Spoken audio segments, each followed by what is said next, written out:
Ayan guys, tingnan nyo yung coffee. Coffee is life talaga yan, si Bern ba? Yung parang isang isang tabo.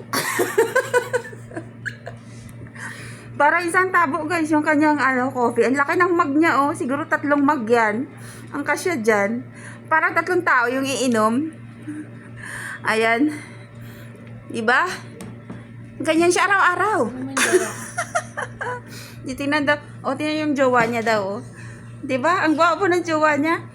Tapos, tinatapatan ng coffee na sobrang laki ng mug. Parang isang galon na yata ito araw-araw. Ayan. Tingnan nyo guys. Tingnan nyo. Ayan yung kutsara natin. Red Tower yan guys. Yung nakikita nyo sa aking previous vlog. Ayan na guys. Oh. Nasa kutsara na ni Bern. Ayan. Gusto ko